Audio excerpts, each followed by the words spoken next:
अब जापान की बात करते हैं, जिसकी चर्चा ज़्यादातर इनोवेशन और मॉडर्न टेक्नोलॉजी के लिए होती है। लेकिन आज जापान इन बातों के लिए नहीं, बल्कि भालुओं के आतंक के कारण चर्चा में है। जापान के कुछ इलाकों में भालुओं का आतंक इतना बढ़ गया है कि फोर्सेस की तैनाती करनी पड़ी है। दरअसल पिछले कुछ दिनों में जापान के पहाड़ी इलाकों में भालुओं ने कई लोगों पर हमला किया, जिसके कारण लोगों के लिए घर से बाहर निकलना मुश्किल हो गया। ये भालू राह चलते लोगों पर हमला करते हैं, जिसमें कई लोगों की मौत हो चुकी है। इन हमलों को रोकने और भालुओं को पकड़ने के लिए सरकार ने अब सेल्फ डिफेंस फोर्सेस यानी SDF को तैनात किया है। अगर भालुओं के हमले की बात करें तो अप्रैल से अब तक पूरे देश में 100 से अधिक भालुओं के हमले हो चुके हैं। इन हमलों में 12 लोगों की मौत हुई है। सबसे ज्यादा मौत अकीता प्रांत और इवाते में हुई है। अकीता में भालू दिखने की घटनाएं इस साल 6 गुना बढ़कर 8,000 से अधिक हो गई।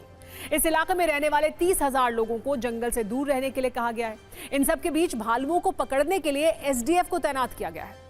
न्यूज मित्रों को बता दें कि जापान में भालुओं की संख्या 55,000 से भी ज्यादा है।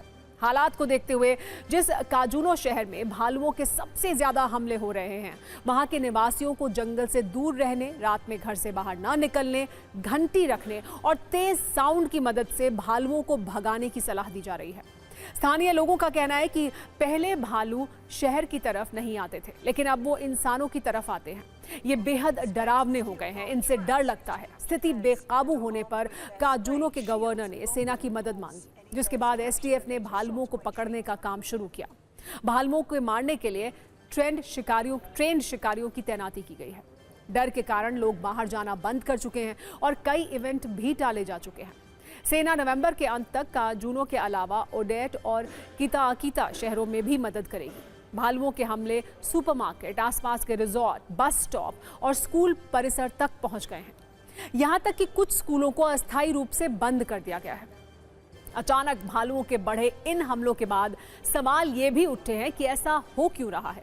जापान सरकार के मुताबिक जंगलों के क्षेत्र कम हो रहे हैं। बचे हुए जंगलों में भालुओं को पर्याप्त भोजन नहीं मिल पाता, इसीलिए वो खाने की तलाश में आबादी वाले इलाकों की ओर आने लगे हैं।